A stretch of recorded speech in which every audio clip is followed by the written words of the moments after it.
අද අපි කියන්න යන්නේ මේ දවස්වල ගොඩක් ජනප්‍රිය Facebook ස්ටිකර් එකක් ගැන. පෝස්ට් එකක් විදියට දාන්නේ කොහොමද කියලා. ඒකනොත් අර වනන ස්ටිකර් එක තමයි අර පරයියක් වන ස්ටිකර් එක පෝස්ට් එකක් විදියට දාන්නේ කොහොමද කියලා තමයි අද කියලා දෙන්න යන්නේ. බලමු එක කරන්නේ කොහොමද කියලා. මුලින්ම ආලා Facebook එකට ලොග් වෙන්න.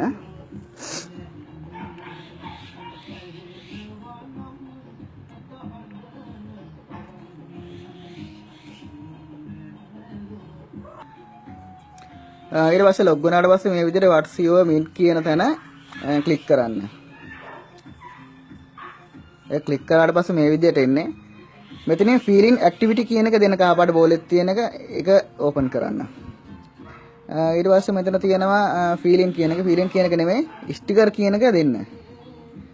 sticker කියන එක දුන්නට පස්සේ මේ විදිහට තියෙන sticker ටික එනවා.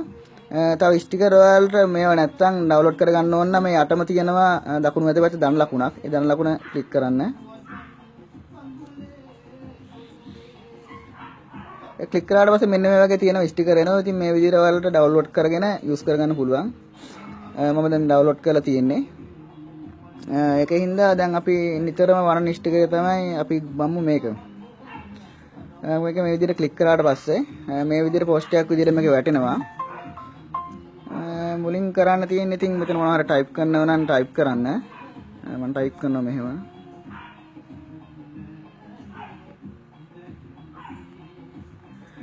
මේ විදිහට ටයිප් කරලා මේ විදිහට පෝස්ට් කරන්න තියෙන්නේ.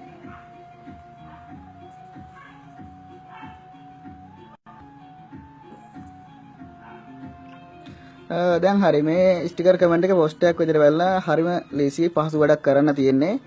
තව දෙයක් කියන්න ඕන මේ අලුත් ස්ටිකර් කමෙන්ට් එන Facebook මේ අලුත් අප්ඩේට් එකට විතරයි තියෙන්නේ. අප්ඩේට් කරලා නැත්නම් අලුත් අප්ඩේට් එක කරගන්න. මේ අප්ඩේට් එකේ තමයි මේ ස්ටිකර් මේ පෝස්ට් එක තියෙන්නේ. හරි මං හිතනවා ඔයාලට වීඩියෝ එක පැහැදිලි ඇති කියලා. තව දෙයක් කරන්න ඕන අපේ වීඩියෝ ලයික් කරන්න, කමෙන්ට් කරන්න, ෂෙයා කරන්න. මේ වගේ තව අලුත් අප්ඩේට් වීඩියෝ ඇප්ස් ගැන කතා කරන්න වීඩියෝ ලයික් කරන්න, ෂෙයා කරන්න. හරි එහෙනම් good luck.